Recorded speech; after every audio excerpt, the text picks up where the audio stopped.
여러분 찬송 하고 싶으시죠? 예, 우리 찬송하는 시간을 잠깐 갖도록 하겠습니다. 제가 말씀을 준비하면서 일본에서 부르는 이 찬양곡인데 꽃들도라는 그런 찬양입니다. 우리 시간 아마 불러보신 분들도 굉장히 많으실 것 같은데 우리 다 같이 찬양을 함께 불러보도록 하겠습니다. 우리 화면을 보시면서 우리 가사 생각하시고 한번 같이 찬양을 가사의 의미를 생각하시면서 우리 꽃들도라는 찬양을 한번 찬양 불러보겠습니다.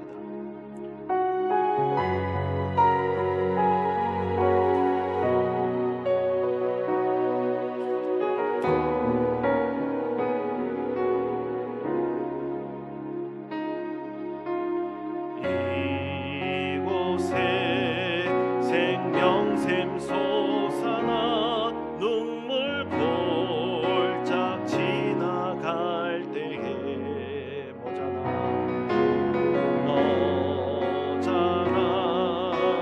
열매 맺히고 웃음소리 넘쳐나리라. 다시 한번 부르겠습니다. 이곳에 생명샘 솟아나 눈물 골짝 지나갈 때에 머자나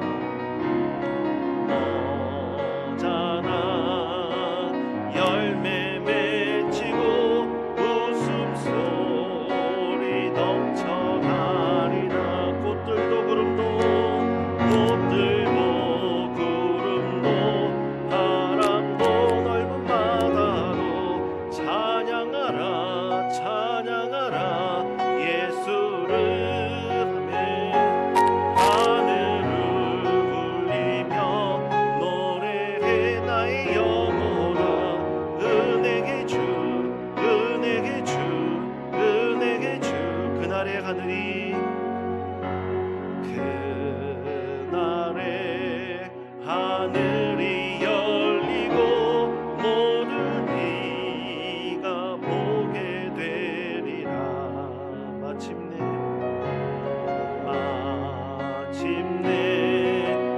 꽃들이 피고 영광의 주가 오시리라. 아멘. 그날의 하늘이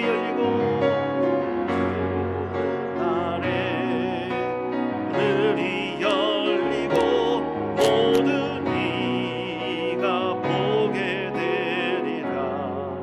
마침내 꽃들이 피고 영광의 주가 오시리라. 아멘. 꽃들도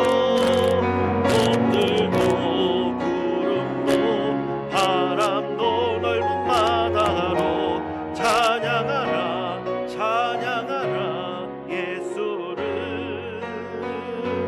하늘을 울리며 노래해 나의 영혼아. 은혜의 주 은혜의 주 은혜의 주. 다시 한번 꽃들도 구름도 바람도 넓은 바다도 찬양하라 찬양하라 예수를. 아멘. 하늘을 울리며 노래해 나의 영혼아. 은혜의 주 은혜의 주 은혜의 주. 꽃들도 구름도 바람도 넓은 바다로 찬양하라 찬양하라 예수를. 하늘을 울리며 노래해 나의 영혼아. 은혜의 주 은혜의 주 은혜의 주. 네, 우리 하나님께 찬양과 영광의 말씀을 드리겠습니다. 예, 이 꽃들도라는 찬양인데요. 아마 우리 찬양대에서도 아마 불러보고 또 많은 분들이 또 잘 아시는 그런 찬양일 것 같습니다. 저는 그런데 이게 우리나라에서 만든 찬양인 줄 알았어요. 근데 알고 봤더니만 일본에서 만든 찬양이라고 합니다. 제 아들이 갑자기 아침에 밥을 먹는데 이 찬양을 막 흥얼거리더라고요. 뭐 일본 말로 얘기하더라고요. 요즘 애들이 일본 말을 하도 잘해가지고 저희 애는 일본 말을 배워본 적이 없는데 일본 만화를 하도 많이 보니까 일본 말을 하더라고요. 요즘 애들은. 일본 말로 막 하는데 야, 그거 무슨 뜻이냐 그랬더니만 아빠는 그것도 몰라? 목사가 그것도 몰라? 그러더라고요. 그래서 꽃들도라는 찬양이래요. 그래서 이 꽃들도라는 찬양이 일본의 여기 제목에 보면 가사에 거기 작사하신 분도 보면 아이린 채플 교회라고 되어 있습니다. 그 채플에 있는 그곳에 목회하신 목사님이 이 작사를 하고 또 거기에 성도들이 아마 가사를 붙였나 봐요. 그런데 이 아이린 채플 교회가 매빅이라고 있습니다. 매빅이라고 어린이용 성경 공부 프로그램이 있어요. 아주 우리나라에서 예전에 이 매빅 프로그램이 굉장히 인기리에 많은 교회에서 아이들에게 가르쳤었는데 이제는 또 다른 프로그램들로 바뀌기도 하는데 근데 그 매빅을 처음 시작한 교회가 아이린 채플 교회라고 합니다. 일본 교회예요.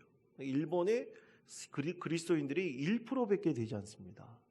1%밖에 되지 않는 그런 어떻게 보면 척박한 땅에 이 꽃들도 새롭게 피는 것 같은 이 아이린 채플 교회의 그 공동체 이 찬양이 수많은 그리스도인들에게 감동을 주고 은혜를 함께 나눌 수 있도록 한다는 것이 참으로 하나님께서 크신 축복인 것 같습니다.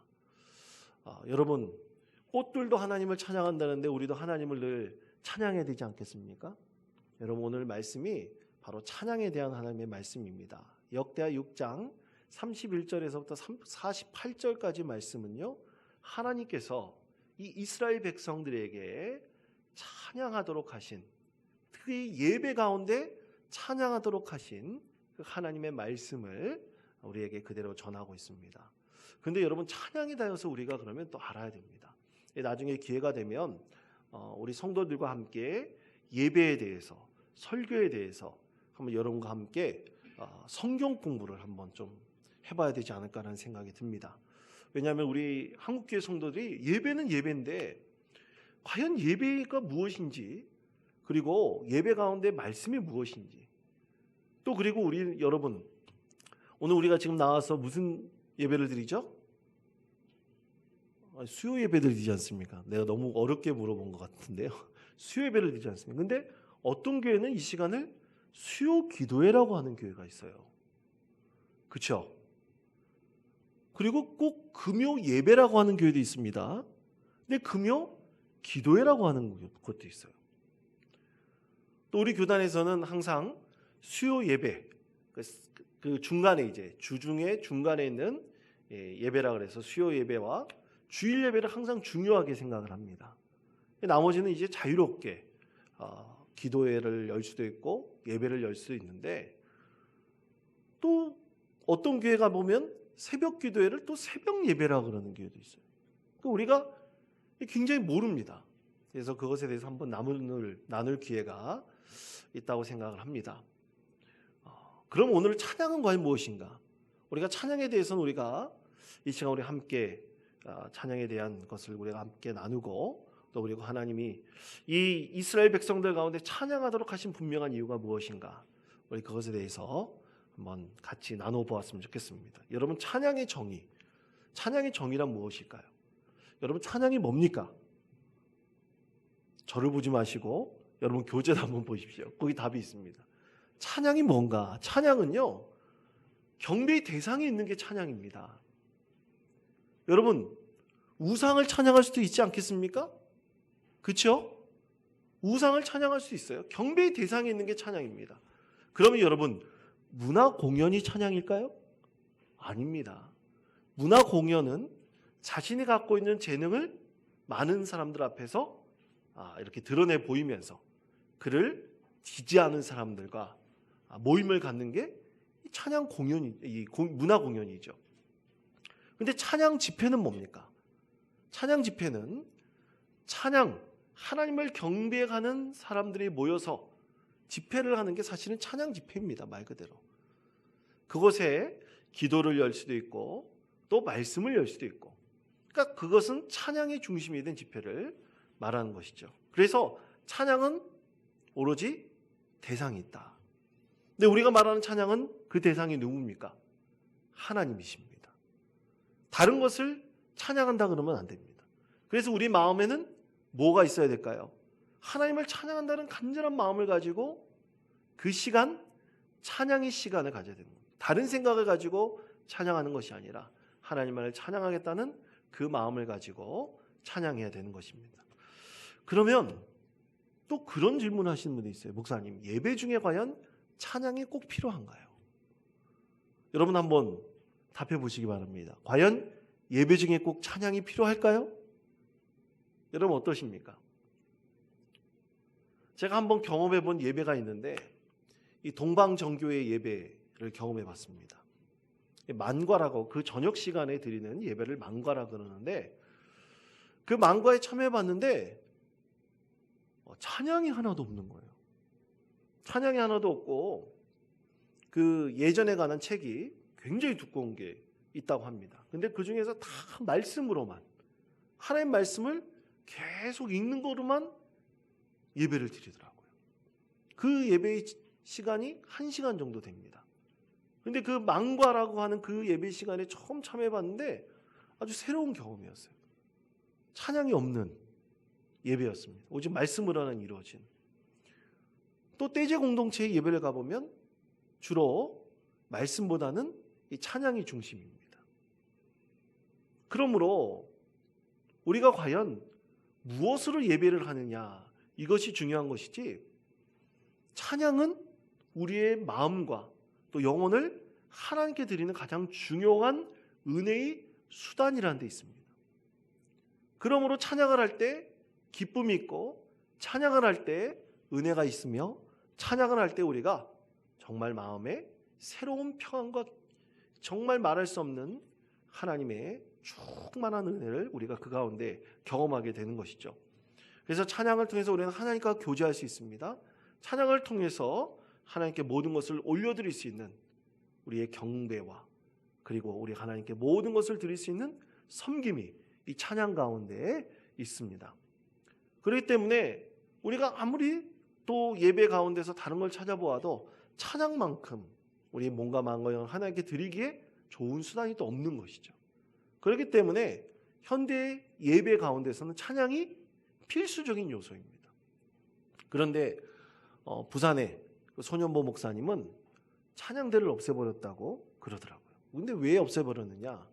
여러분 그전에도 한번 말씀드리고 있었지만 이 찬양대원들이 수백 명이 되는데 이 찬양 이외에 교회에 여러 사역이 있는데도 불구하고 그 사역을 찬양대 핑계로 안 하는 거예요. 그래서 그 목사님이 아예 찬양대를 없애버렸다고 합니다. 그렇다고 여러분 예배 가운데 찬양이 없어진 것일까요? 그렇진 않죠. 대원만 없어진 것이지 다른 방식으로는 늘 하나님을 찬양할 수가 있는 것입니다. 그럼 세 번째로, 찬양을 부를 때, 여러분 아까 우리가 꽃들도라는 찬양을 불렀습니다. 여러분 그 찬양 부를 때 어떠셨어요? 기분이 침울해지셨습니까? 기분이 나빠졌나요? 감정이 어땠습니까? 여러분 찬양 부를 때 감정이 너무나 좋죠. 기쁘고 또 형언할 수 없는 충만한 뭔가가 우리 깊은 곳에서부터 올라오는 것을 우리가 찬양 가운데 느낄 수가 있습니다. 그렇다면 이 찬양 가운데 감정은 어떻게 다뤄져야 되는가? 많은 분들은 이 찬양 가운데 이 잘못하면 감정에 매몰되어서 자기의 도취에 빠져서 이 찬양은 오직 하나님께 경배하고 올려드리는 가장 중요한 수단임에도 불구하고 그것은 망각되어 버리고 자기의 감정만이 살아있는 이 찬양이 될 수 있다고 경계하시는 분들이 있습니다. 물론 그것도 맞는 말일 수가 있겠죠. 하지만 하나님께서는 우리에게 뭐라고 말씀하셨습니까? 우리의 모든 것으로 찬양하라고 말씀하셨습니다. 그러니까 우리가 감정으로, 우리가 갖고 있는 모든 정서로, 또 우리의 육신으로, 목소리로 하나님을 찬양하는 것은 당연한 것이죠. 그러나 우리는 항상 뭘 기억해야 된다고요? 찬양의 대상은 누구냐? 자기가 아니라 오직 하나님이시라는 것을 우리가 늘 생각하면서, 그리고 하나님을 찬양하는 마음을 잊지 않고 한다면 우리의 감정이 결코 찬양을 자기 도취 수단으로 빠지지 않도록 하는 아주 중요한 그 도구가 될 수 있을 것이라 생각을 합니다. 그러므로 우리는 당연히 하나님을 찬양해야 되는 것이죠. 근데 참, 이 오늘 우리에게 주신 말씀, 이 역대상 6장의 이 말씀은 하나님께 이스라엘 백성들에게 특별히 이렇게 찬양대를 구성하다라고 말씀을 하셨어요. 이 찬양대 구성할 때 세 사람에 대한 말씀이 있습니다. 첫째는 하만이고, 둘째는 아삽이고, 셋째는 에단입니다. 다 누구의 자손들이냐면 레위의 자손들입니다. 이 자손들을 통해서 하나님께서 특별히 그들에게 직책을 부여하셔서 찬양대를 구성하라고 하셨어요. 근데 이 찬양대 구성은 성전이 이루어지지 않는 성막 시대에서부터 있었습니다.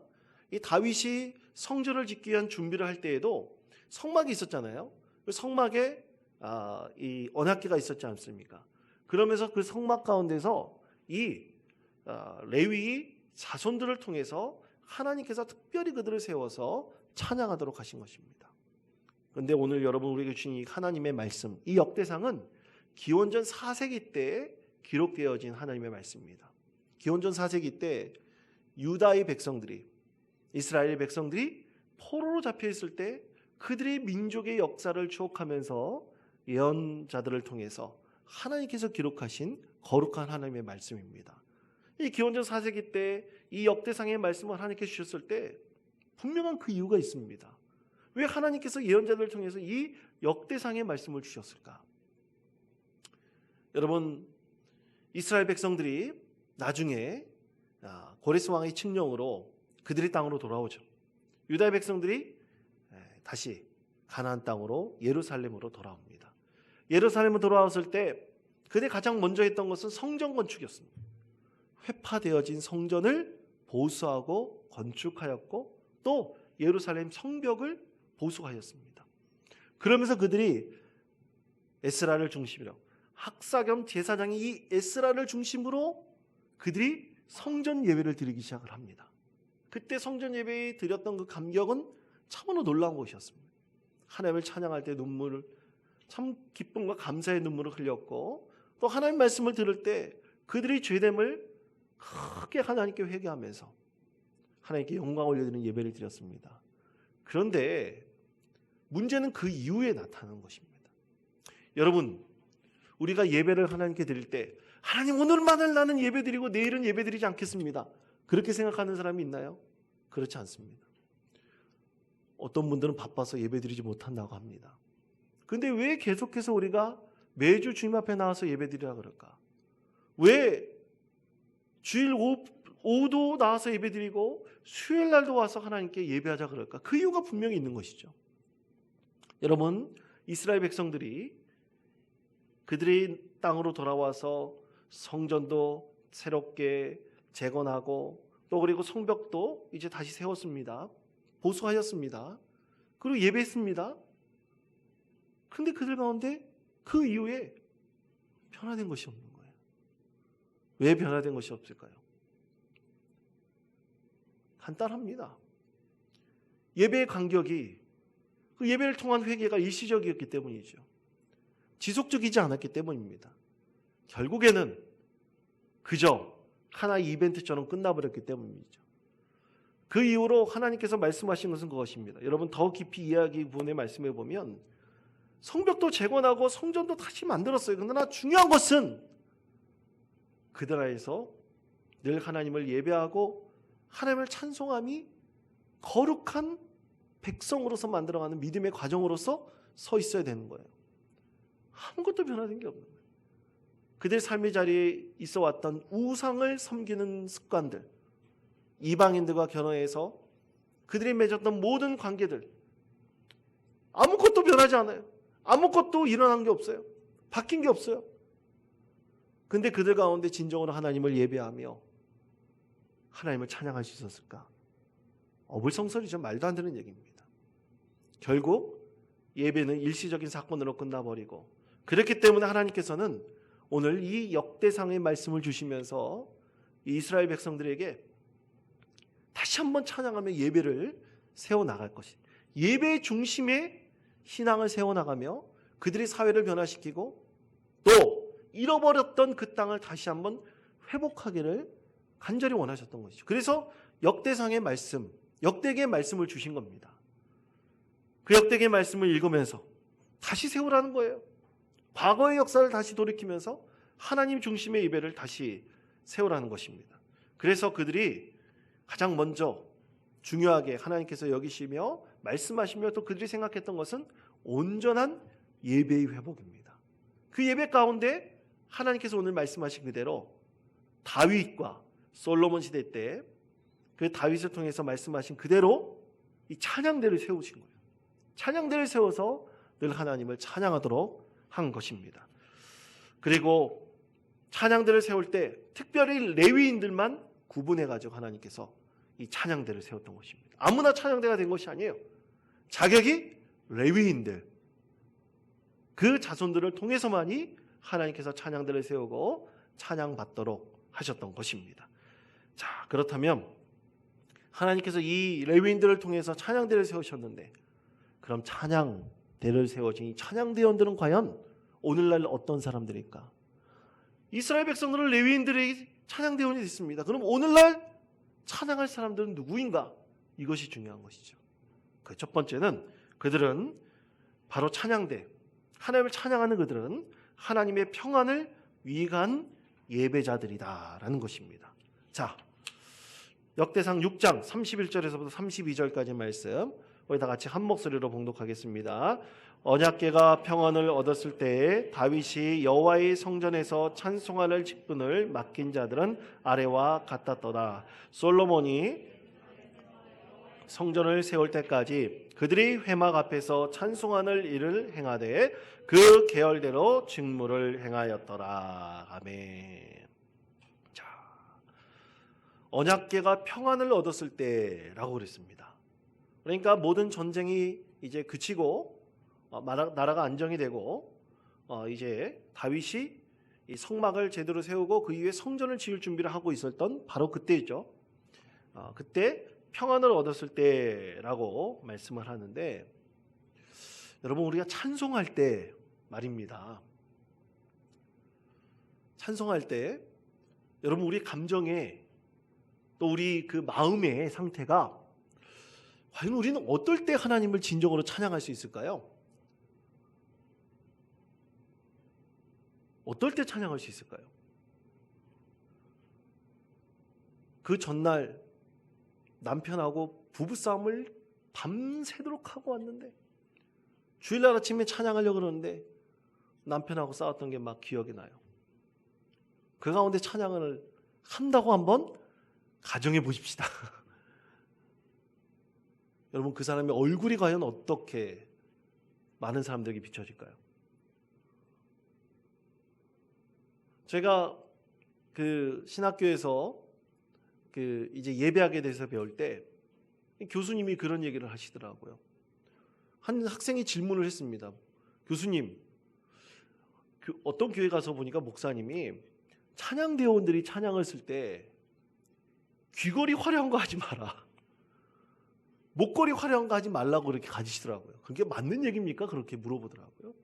그래서 교수님이 그랬습니다. 근데 그게 맞을 수도 있고 틀릴 수도 있다. 근데 이것은 맞고 틀리고의 문제가 아니라 이제 찬양대는 여기 서 있으면 모든 사람들이 다 보지 않습니까?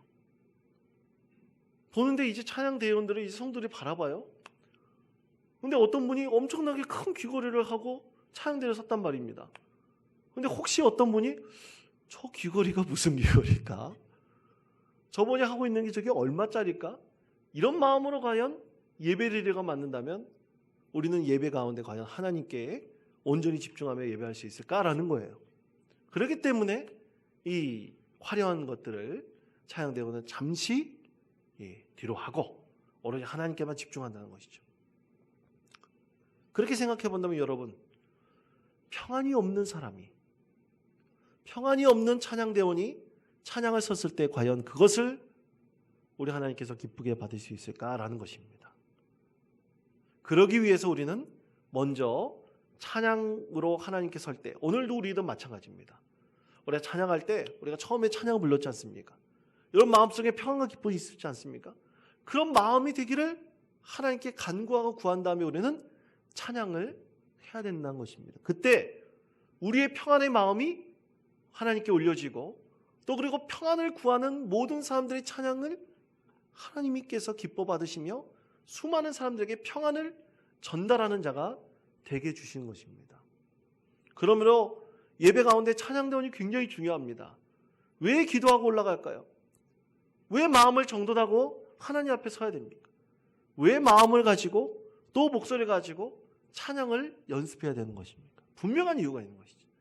그렇기 때문에 우리는 하나님 앞에 찬양대로 설 때 평안을 구하는 자가 되고 축복의 통로가 되는 것입니다. 그럴 때 우리 찬양은 참으로 귀하고 참으로 그 찬양을 통해서 우리는 은혜를 함께 나눌 수가 있으며 또 하나님께 온전히 영광을 올려드릴 수가 있는 것입니다. 두 번째로 하나님께서는 찬양하는 자들에게 복을 더해 주신다고 했습니다.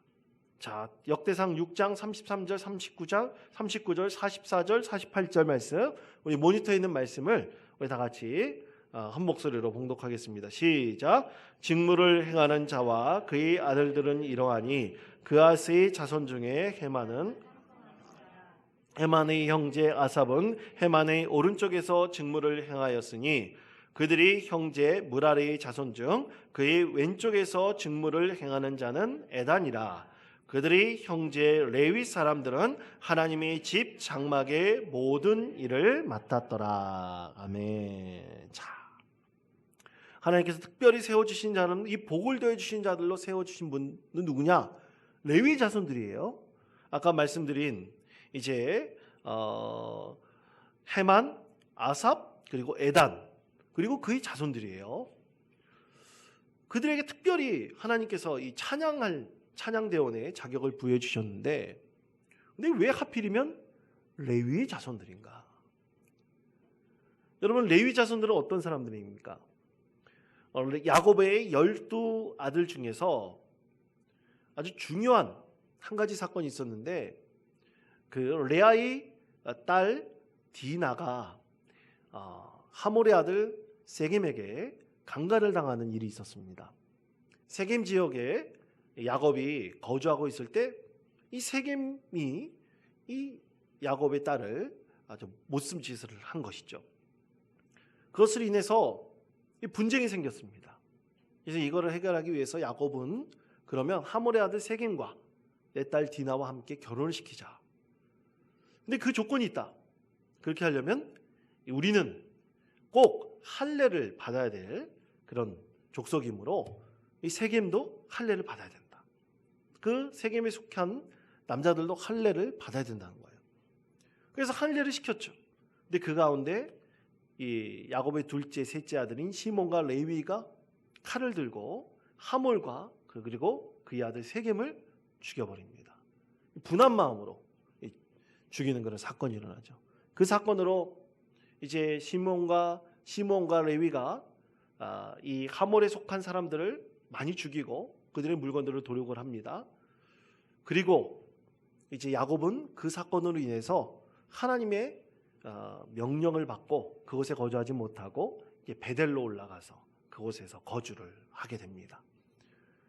그런데 이 레위가 굉장히 나쁜 짓을 했지 않습니까?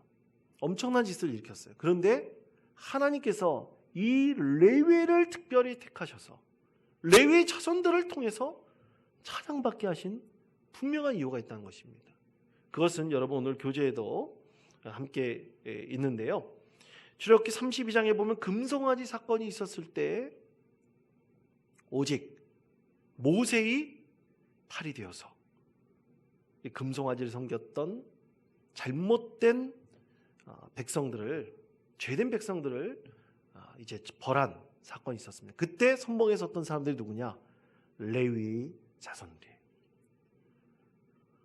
그들이 처음은 참으로 죄됨으로 시작했지만 그들이 나중은 하나님께서 복 주신 일로 바뀌었음을 성경에서 분명히 말씀하고 있습니다. 이런 레위의 충성됨으로 인해서 하나님께서는 레위에게 그리고 그 자손들에게 하나님을 찬양할 수 있도록 그들에게 특별한 권한을 부여해 주신 것이죠. 그러므로 사랑하는 성도 여러분, 우리는 지금의 레위인들, 우리는 왕 같은 제사장들입니다. 누구든 하나님을 찬양할 수가 있습니다. 그러므로 찬양하는 자들은 하나님께서 그들을 통해서 축복하시고 또 그들이 많은 이들에게 복을 빌어줄 수 있는 축복의 통로가 되게 해주시는 것입니다. 그래서 우리는 힘들 때 함께 찬양해야 됩니다. 어려울 때 함께 찬양으로 위로를 얻어야 됩니다. 우리가 불렀던 꽃들도라는 그런 찬양처럼 우리가 마음이 울적할 때에도 또 하나님께 영광 올리고 싶을 때에도 우리가 늘 찬양할 수 있는 믿음의 자녀들이 되어야 될 것입니다. 그걸 통해서 여러분 하나님께 영광 올려드리십시다. 그리고 늘 찬양하는 사람으로 우리 자신들을 만들어 나가십시다. 우리 하나님께서 레위인의 자격을 다 주셨습니다. 축복의 통로가 되시고 늘 찬양으로 영광을 올려드리는 귀한 성도를 되시고 하나님께서 우리에게 마땅히 찬양할 직분을 주셨다는 사실을 늘 여러분 생각하시며 마음속에 품고 늘 하나님을 찬양으로 예배하고 영광 올려드리는 우리 귀하고 복된 성도님 되시기를 간절히 축원드립니다. 이 시간 우리 함께 기도하겠습니다.